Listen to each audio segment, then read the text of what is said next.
রাহিমাকুমুল্লাহ।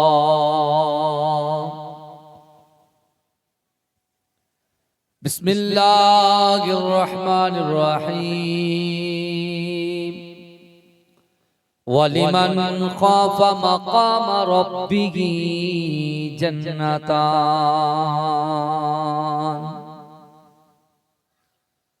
وقال رسول الله صلى الله عليه وسلم إن الصدق يهدي إلى البر وإن البر يهدي إلى الجنة. وقال الله تعالى في آية أخرى أحسب الناس أن يتركوا أن يقولوا آمنا وهم لا يفتنون.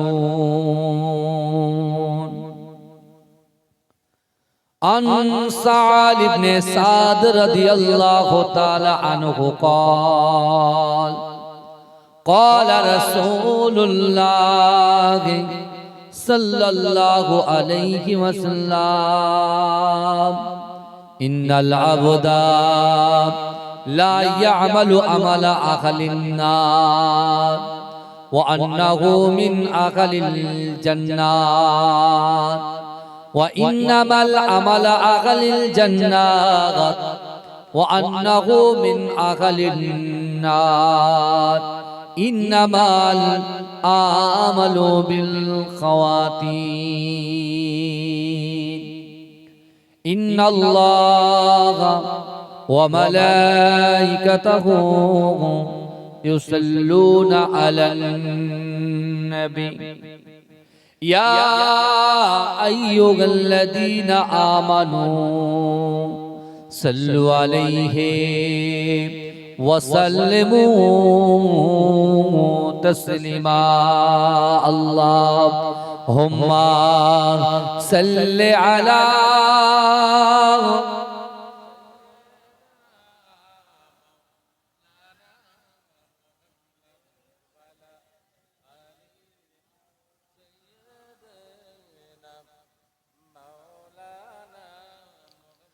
নবীজির নাম ধরিয়া সাঁতার দিলাম সাগরে, আমারে নিয়ে চলো নবীজির ওই দরবারে, আমারে নিয়ে চলো নবীজির ওই দরবারে।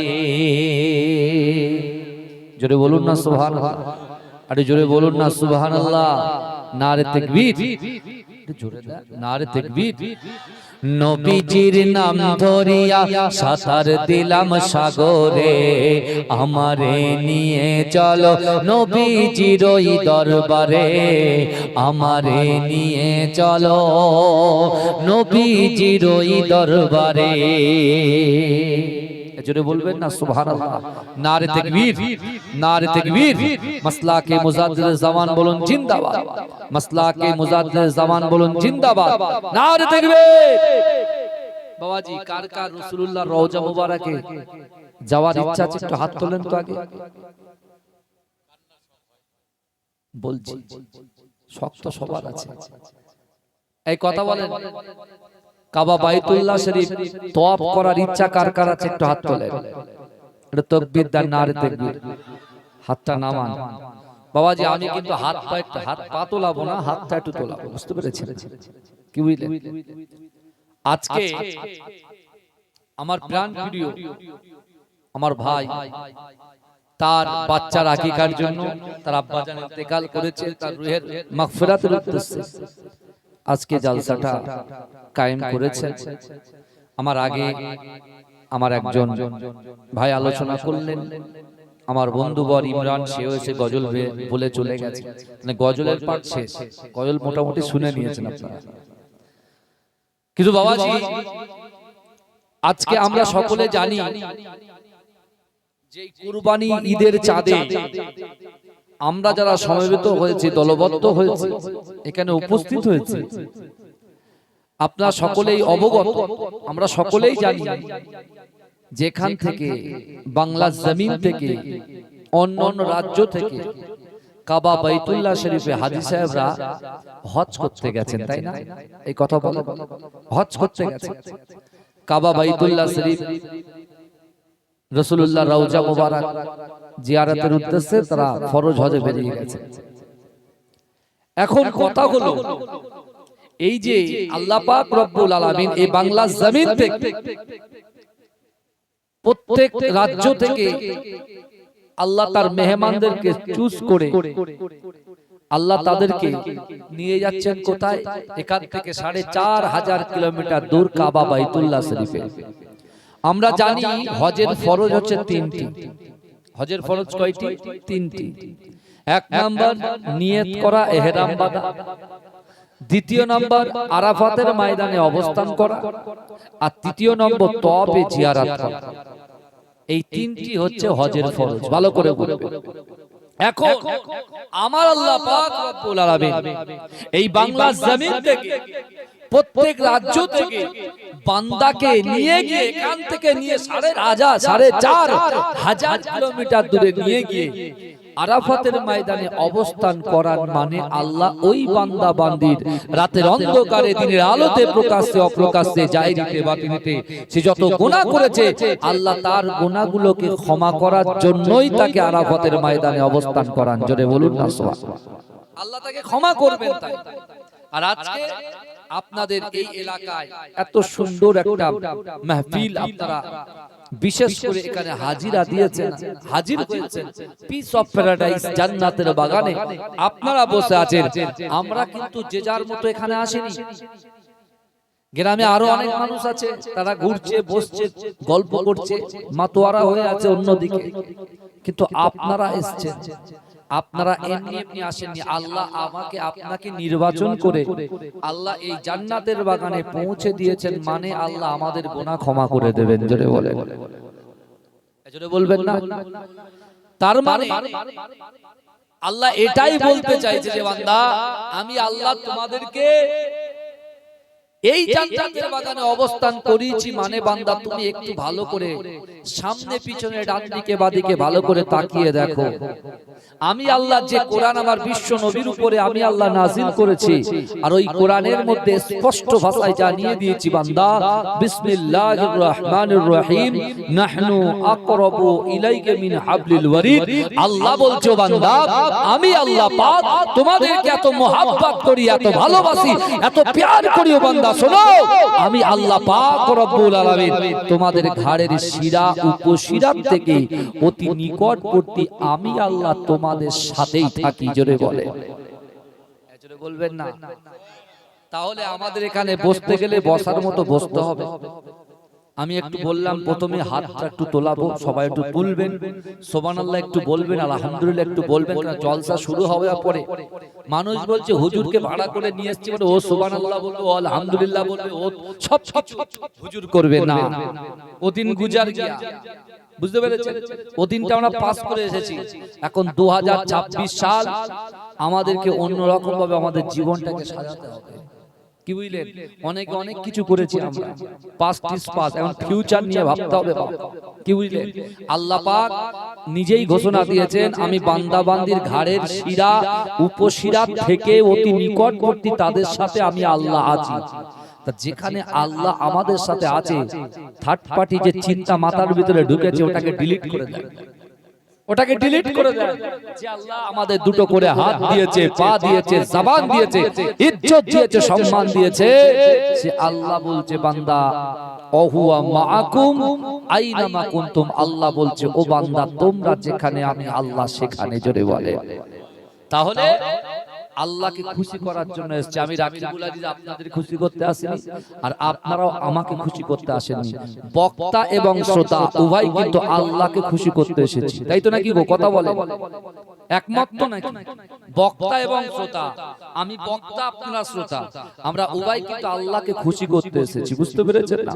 তাহলে এবারে একটু তাকবীর দেন, নারে তাকবীর। এটা ক্যানিং পূর্ব তো, তাহলে এই আওয়াজ এরকম কেন? তাকবীর দেন, নারে তাকবীর। গরু কুরবানি হবে না বলে কি মাথা খারাপ হয়ে যাচ্ছে? হ্যাঁ, তাকবীর দেন, নারে তাকবীর। ক্যানিং এর মতো আওয়াজ দেন, ক্যানিং এর মতো। নারে তাকবীর। মাসলাকে মুজাদ্দিদুল জামান বলুন জিন্দাবাদ। নবীজির নাম ধরিয়া সাতার দিলাম ওই দরবারে, আমারে নিয়ে চলো নবীজির ওই দরবারে। কোন সাগরে দিলাম সাতার, পাই না তাগার কুলো কিনার। নবীজির ভালোবাসা, নবীজির ভালোবাসা, নবীজির ভালোবাসা পাবো কি গো হাসরে। আমারে নিয়ে চলো নবীজির ওই দরবারে, আমারে নিয়ে চলো নবীজির ওই দরবারে। নবীজির নাম শুনিয়া সাতার দিলাম সাগরে, আমারে নিয়ে চলো নবীজির ওই দরবারে, আমারে নিয়ে চলো নবীজির ওই দরবারে। আল্লাহ তুমি করো দয়া, তোমার কি লাগে না মায়া। উর্দ গগন ফরসা হলো, উর্দ গগন ফরসা হলো, উর্দ গগন ফরসা হলো, সন্ধ্যা হলো আধারে। আমারে নিয়ে চলো নবীজির ওই দরবারে, আমারে নিয়ে চলো নবীজির ওই দরবারে। নবীজির নাম ধরিয়া সাতার দিলাম সাগরে, আমারে নিয়ে চলো নবীজির ওই দরবারে, আমারে নিয়ে চলো নবীজির ওই দরবারে। জোরে বলবেন না সুবহানাল্লাহ, জোরে বলবেন না সুবহানাল্লাহ। নারে তাকবীর। দরুদ শরীফ আল্লাহুম্মা।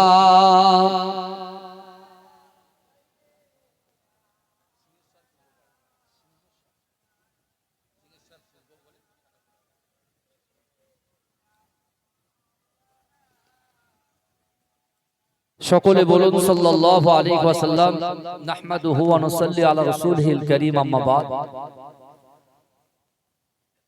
উপস্থিত আমার সম্মুখে বসে থাকা দিনদার ইমানদার আল্লাহওয়ালা নেককার আমার মুরব্বী বাপেরা, আমার চাচা জানেরা, আমার প্রাণ প্রিয় যুবক ভাইরা, পদ্মার অঞ্চলে ধার্মিকা পর্দা নশিনা আবেদা জাহেদা সালেহা আমার আম্মা জানো বোনেরা, মহাসম্মানিত এ গ্রামের যোগ্য ইমাম সাহেব, মুয়াজ্জিন সাহেব, কমিটি সাহেবান গণেরা, বিশেষ করে আমার বাড়িওয়ালা ভাই, আল্লাহ পাক রব্বুল আলামিনের দরবারে লাখো কোটি শুকরিয়া জ্ঞাপন করি যে আল্লাহ পাক রব্বুল আলামিন আজিকার দিনেতে আমাদের মতো গুনাহগার, খাতাকার, সিয়াকার, নাচিস বান্দা বান্দিগুলোকে কিছু সময় এই জান্নাতের বাগানে কোরআন হাদিস ইজমা কিয়াসের কিছু কথা শোনার এবং বসার তৌফিক এনায়েত করে দিয়েছেন। সকলে উচ্চ আওয়াজে বলুন আলহামদুলিল্লাহ। তারপর পরই শান্তির দূত, সাম্যবাদের সদাচারী, ইমামুল হুদা, নূরুন আলা নূর, নূরে মুজাসসাম, সরকার দো আলম, মুফাখখারে মওজুদা, ইমামুল আম্বিয়া, খাতামান নবিয়িন, হাবিবে লবিবে তবিব, আকায়ে মাওলা মুহাম্মদ মুস্তাফা, সকলে বলুন সাল্লাল্লাহু আলাইহি ওয়াসাল্লামের রওজা মুবারাকে, মাজার মুবারাকে কোটি কোটি দরুদ ও সালাম। সকলে বলুন সাল্লাল্লাহু আলাইহি ওয়াসাল্লাম। আজকে আমরা সকলে উপস্থিত হয়েছি, আমার বাড়িওয়ালা ভাই একটা নিয়ত করেছেন, সেটা আপনারা খুব ভালো করে অবগত আছেন, এবং আমরাও এখানে যারা বসেছি বাড়িওয়ালা ভাইয়ের সাথে সাথে আমরা নিজেরাও নিয়ত করব। কি নিয়ত করব? আমরা নিজেরা বাঁচব, আর আমাদের পূর্বপুরুষ আমাদের থেকে যারা চিরবিদায় নিয়ে গহীন কবরে চলে গেছে তাদেরকেও বাঁচাবো। বলুন ইনশাআল্লাহ। ইনশাআল্লাহ বলবেন না বাবাজি? আর জোরে বলতে হবে ইনশাআল্লাহ। দুদিন পরে মাইকের আওয়াজ কমে যাবে, গলার আওয়াজ বাড়াতে হবে। বুঝতে পেরেছেন? এখন আমরা মাইক অনেক কিছু করছি না, বুঝতে পারছেন না? এখানে বলছি টোনটা বাড়িয়ে দেন, ওখানে বলছি এটা বাড়িয়ে দেন, সব বাড়িয়ে দিয়ে গলার আওয়াজ বাড়াতে হবে সবার, বক্তা এবং শ্রোতা। কেন মাইকের আওয়াজ বেশি থাকবে বলে আমার মনে হয় না। বুঝতে পেরেছেন? কিন্তু আমার বাবাজিরা, আজকে আমরা যারা এই জান্নাতের বাগানের মধ্যে এসে বসেছি, আল্লাহ পাক রব্বুল আলামিন পবিত্র কালামুল্লাহ শরীফের ভিতরে পরিষ্কার ভাবে জানিয়ে দিলেন ওয়ালিমান খাফা মাকামা রাব্বিহি জান্নাতান। আল্লাহ বলছে বান্দা আমি আল্লাহর সামনে দাঁড়ানোকে কাল কিয়ামতের ময়দানে যে ভয় করবে, আমি আল্লাহর সামনে দাঁড়ানোকে যে ভয় করবে, আমি আল্লাহ তাকে দুটো জান্নাত পুরস্কার দেব। জোরে বলেন কটা জান্নাত দেবে বলেছেন? দুটো জান্নাত। আচ্ছা আপনারা বলেন তো আমাদের আসল বাড়ি কোথায়? আমাদের আসল বাড়ি বলে কবর। আমাদের আসল বাড়ি কবর? আমাদের আসল বাড়ি কবর নয়, আমাদের আসল বাড়ি হচ্ছে দয়ার জান্নাত। জোরে বলে এই আমাদের আদি পিতা প্রথমে কোথায় ছিল বলো? জান্নাতে ছিল। তাহলে বাড়িটাকে জান্নাত কাদের বাড়ি? আমাদের বাড়ি। কে যারা নামাজ কালাম রোজা জিকির ফিকির তাসবিহ তাহলিল হুকুকুল্লাহ আল্লাহর হক হুকুকুল ইবাদ বান্দার হক পঙ্খানুপঙ্খভাবে আদায় করে না, জান্নাত কিন্তু তাদের জন্য নয়। কি বুঝলে? তাহলে আমাদের আসল বাড়ি কবর নয়, কবর তো প্রথম মঞ্জিল। কবর একটা ঘর, প্রথম মঞ্জিল। ওই কবরে যে ছাড় পেয়ে যাবে সে আখিরাতেও ছাড় পেয়ে যাবে, আর যে আখিরাতে ছাড় পেয়ে যাবে আমার রাসূলুল্লাহ তার হাতটা ধরবে দয়ার জান্নাতে পৌঁছে দেবে। জোরে বলে আল্লাহ পাক আমাদেরকে অনেক ফ্যাসিলিটি দিয়েছে। আল্লাহ পাক রব্বুল আলামিন আমাদের অনেক সুযোগ দিয়েছে। কি সুযোগ দিয়েছেন? আজকে আমার যুবকদের ভিতরে একটা মনে মনে হচ্ছে যে মাথার উপরে কালো মেঘের ছায়া। বুঝতে পারছেন না? মাথার উপরে কালো মেঘের ছায়া, কি হবে কি হবে চিন্তায় মাথা খারাপ, ব্রেন খারাপ হয়ে যাচ্ছে। রাতের বেলা ঘুমায় না, একবার এপাশ একবার ওপাশ, কখনো কখনো তক্তপোষ থেকে ধপাস হয়ে যাচ্ছে। কি বুঝলে? কিন্তু আমার বাবাজিরা আজ থেকে ১৫০০ বছর আগে আকায়ে মাওলা নূর মিন নূরুল্লাহ মুহাম্মদ মুস্তাফা সাল্লাল্লাহু আলাইহি ওয়াসাল্লাম মক্কা থেকে ৩.৫ কিলোমিটার দূর একটা বড় পাহাড় আছে, যে পাহাড়টার নাম হচ্ছে হেরা গুহা পাহাড়, যে পাহাড়টা হচ্ছে খাড়া পাহাড়। আমি ২০১৮ সালে হজ করেছি আপনাদের দোয়ার বরকতে, ফরজ হয়ে গিয়েছি ২০১৮ সালে। আমি সেই পাহাড়টাকে চামড়া চোখে দেখেছি। পাহাড়টা উঠতে ২ ঘন্টা, নামতে ২ ঘন্টা সময় লাগে। ভালো করে বলবেন ইসলামের মধ্যে আমার আপনার কি অবদান আছে, আগে নিজেদের ভিতরে আত্মসমালোচনা করুন।